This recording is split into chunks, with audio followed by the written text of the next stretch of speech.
Сәлем достар! Бүгін сендермен бірге 2025 жылдың ең үздік, ең хайп, ең мықты топ 10 анимесін қарайтын боламыз. Егер сен қай аниме көру керек екенін ойланып жүрсең, бұл видео дәл саған арналған. Бұл тізімде тек популярный емес, сюжеттік, эмоциялық графикасы бәрі ескеріліп жасалған. Соңына дейін міндетті түрде көр, өйткені бірінші орын сені таң қалдырады. Ендеше кеттік. This is the future.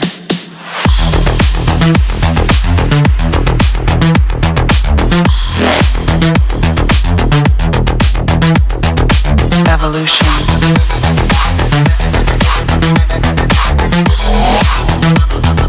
This is the future.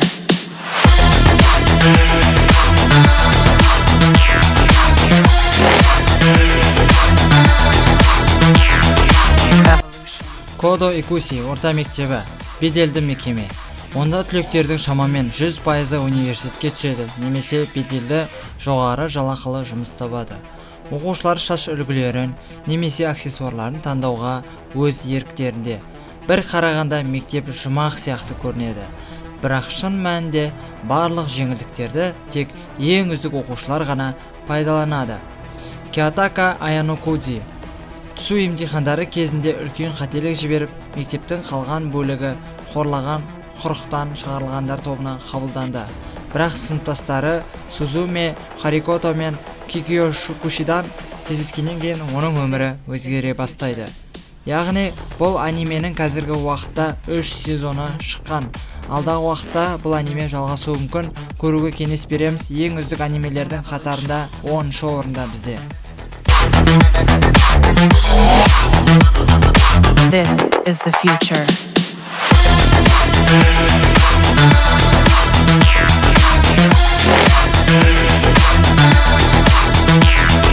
Evolution.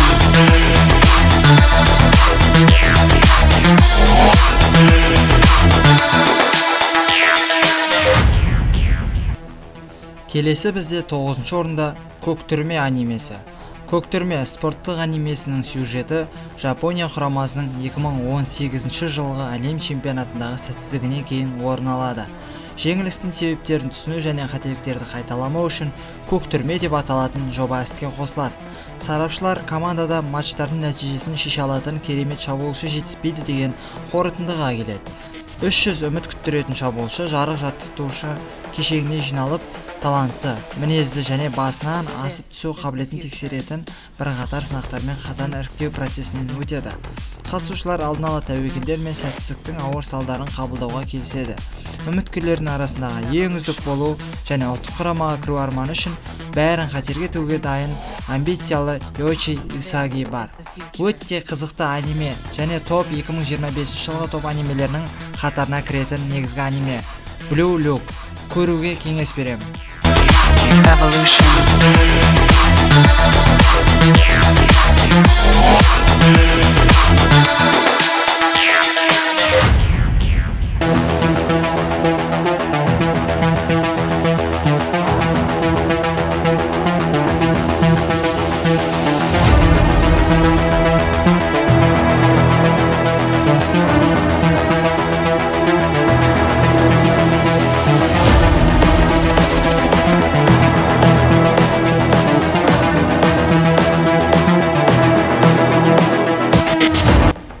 Келесі бізде 8-ші орында Менің жұлдызым анимесі.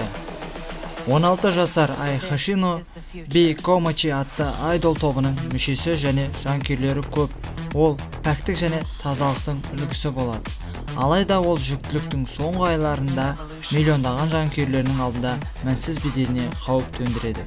Сондықтан ол жүктілігін қоғамнан жасыруды шешеді.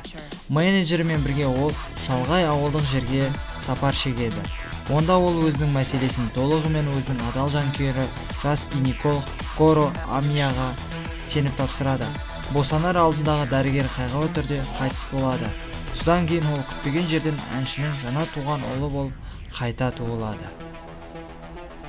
Өте қызықты аниме, көруге кеңес беремін және жаңадан шығып жатқан соңғы хит анимелердің бірі. Ең алғашқы сериясы 2023 жылы жарық көрген, әлі де жалғасуда.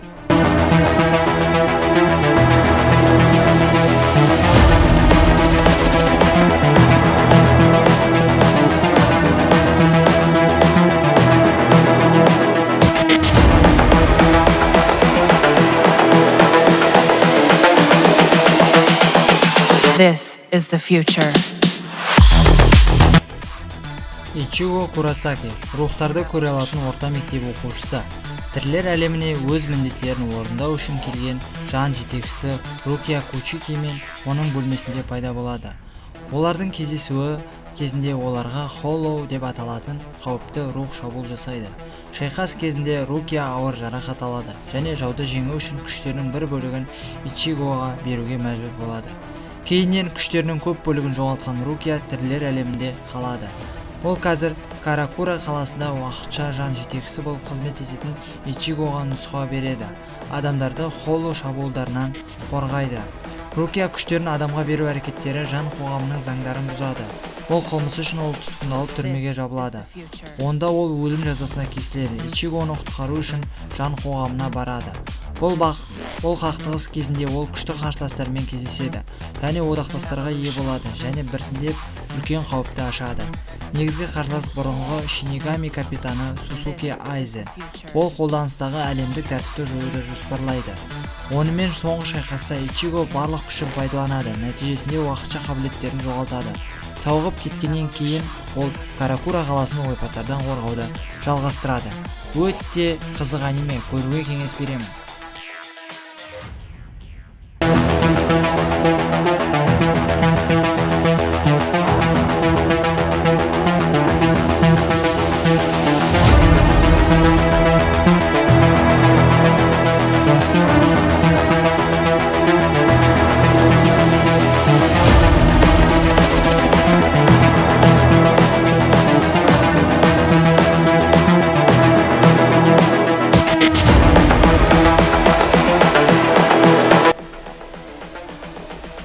Келесі бізде Человек бензопила анимесі.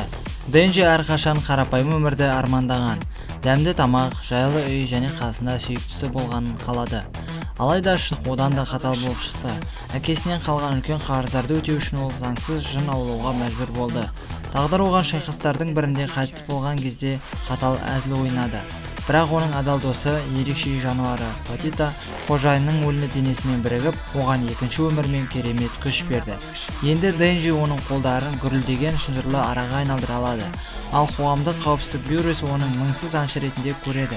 Бірақ жындар тек қараңғылықта ғана емес, сонымен қатар адамдардың ішінде де жасырынып жүрген әлемде оның өмір сүруге күші жете ме? Осы анимеден көре аласыздар.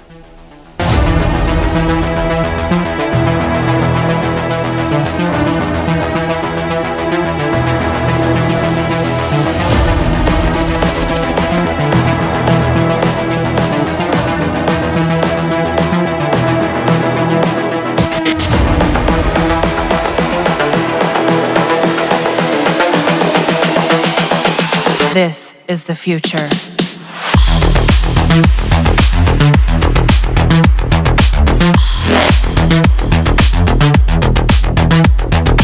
Evolution.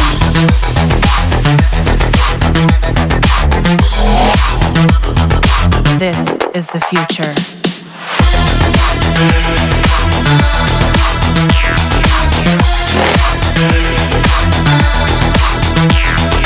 Evolution.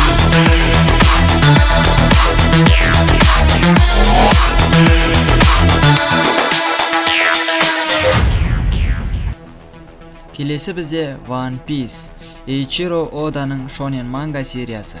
Ол 1997 жылдың 22 шілдесінен бастап Weekly Shonen Jump журналында серияланып келеді.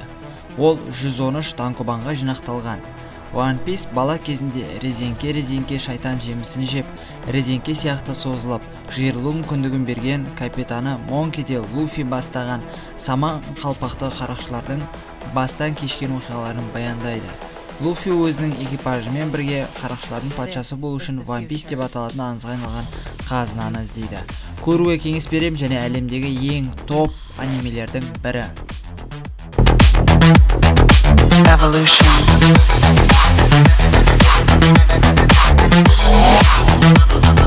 This is the future.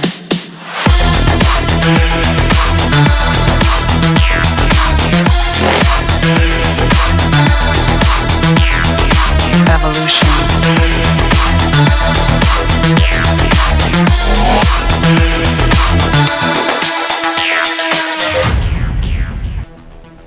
Келесі бізде Solo Leveling анимесі, қазақша деңгейде жалғыз көтерілу анимесі.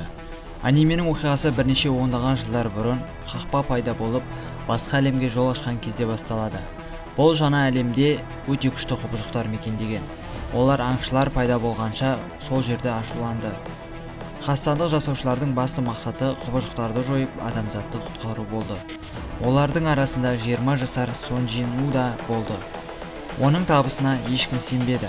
Өйткені жас жігіт бірге жұмыс істегендерінің түбегейлі ерекшеленді. Әр кеш сайын Сон Джин У аулауға шығып төменгі қақпалардағы тіршілік иелерін іздейтін. Бұл оның анасының еміне салыстырмалы түрде аз ақша табуының жалғыз жолы еді. Тағы бір миссияны аяқтап жатқанда Сон Джин Удың барлық достары қайтыс болды. Ол бірнеше күннен кейін ауруханада оянады.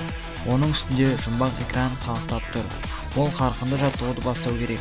Ол оны аяғына тұрғызып, әлемдегі ең күшті аңшылардың біріне айналдырады. Сон Джин У квест шарттарына келіседі. Өйткені бұл оның құбыжықтарды жеңуінің жалғыз жолы еді. Өте қызық әрі ең мықты танымал анимелердің бірі, көруге кеңес беремін.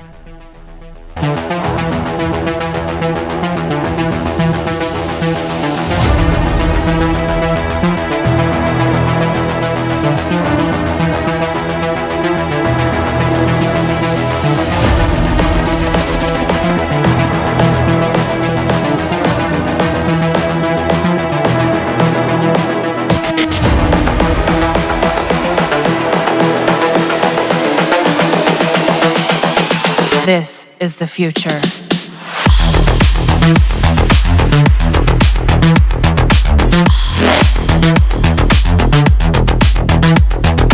Evolution.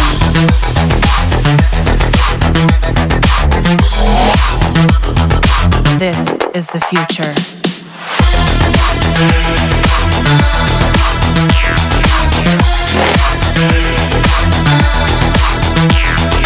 Evolution.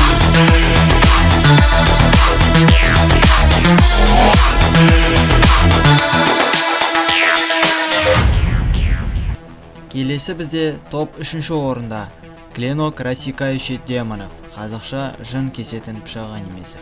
Ежелгі заманнан бері Жапон жері орманның тереңінде адам жейтін жын перілердің жасырынып жүргені туралы қауесеттерге толы болды. Олардан қорқып, қарапайым ауыл тұрғындары күн батқаннан кейін үйлерінен шықпауды жөн көреді. Мүмкін дәл осы сезімдер түнде зұлым рухтарды аулайтын жын-перілер туралы аңызды тудырған шығар. Әкесі қайтыс болғаннан бері Танжиро отбасын ағасы, ағалары мен әпкелерін жалғыз өзі асырап келеді. Алайда бұл қиын, бірақ бақытты күнделікті өмір жас жігіт жақындарының қатыгездікпен өлтірілгенін білген кезде аяқталады. Тек Танжироның жынға айналған әпкесі Незука ғана аман қалады. Бірақ қыз жұмбақ қылышының қолынан өліп кете жаздайды. Соңғы кезде ол адам мен жынның өзара адалдығына таң қалып тоқтайды. Танжироның жын-пері аңшысы ретінде әлеуетін мойындаған саяхатшы оны жаңа қолөнердің негіздерін үйренетін тәлімгеріне жібереді. Қазіргі уақыттағы топ анимелердің бірі, соңғы шығып жатқан анимелердің ішіндегі ең үздігі және де бұның қысқаша фильмдерінің өзі қаралым жағынан өте жоғары деңгейде тұр. Көруге кеңес берілем.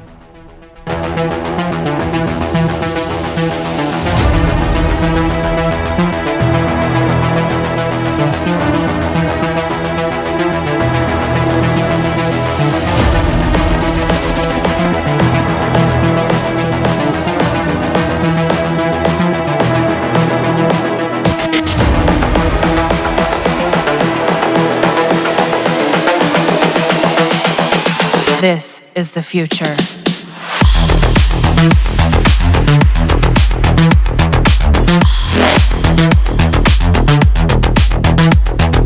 Evolution.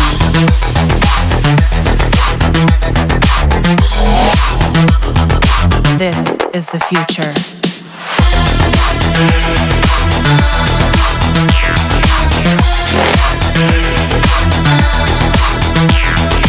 Evolution.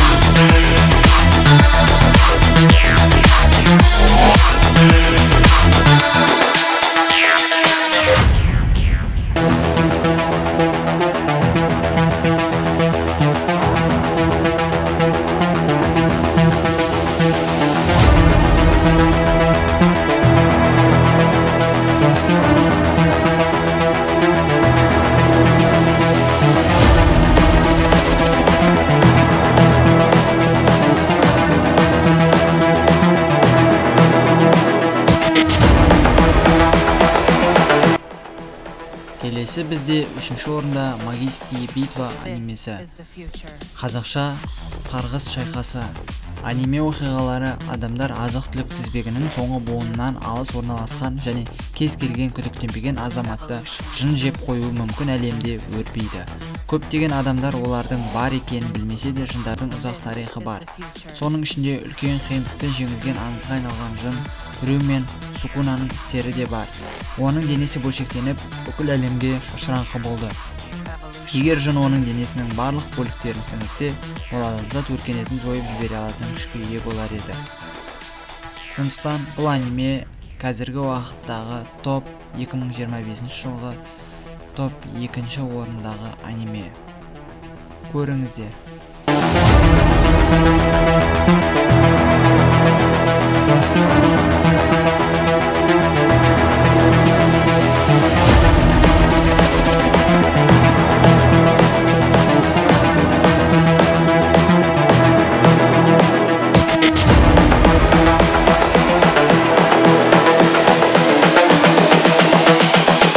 This is the future.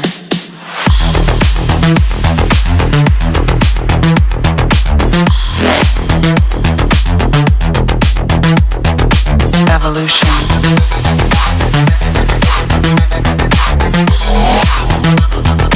This is the future. Бірінші орынға да келіп жеттік. Титанға шабуыл анимесі, яғни Атака Титан. Хаджиме Исаяма жазған, жаңа иллюстрацияланған жапондық манга сериясы.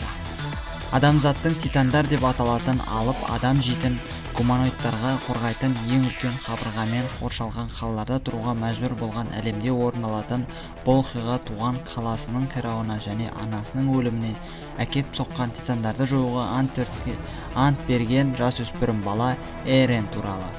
Ол 2009 жылдың қыркүйегінен 2021 жылдың сәуіріне дейін Коданша ай сайынғы Бесауце Соузен магазин журналында жарияланған, тараулары 34 танкобан томында жинақталған.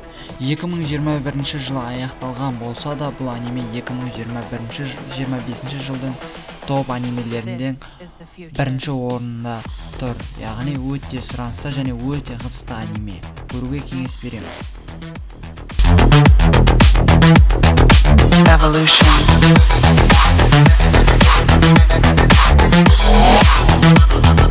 This is the future.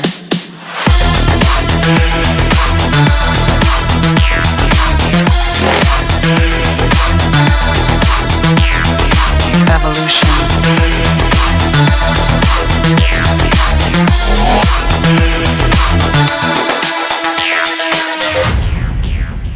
Сонымен достар, бүгінгі біздің видеомыз өз соңына жетті.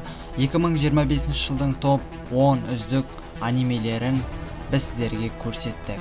Келесі біз қандай видео шығарғанымызды қалайсыздар? Қандай тақырыпта, не болмаса қандай аниме, қандай топ адамдар, мықтылар, ең мықты топ 5 адам, ең мықты топ 10 адам, не болмаса басқа да анимелер туралы шығарайық па? Комментарийге жаза кетіңіздер. This is the future.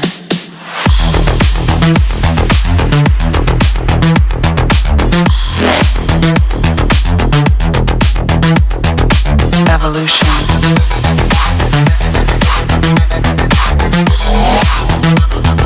This is the future.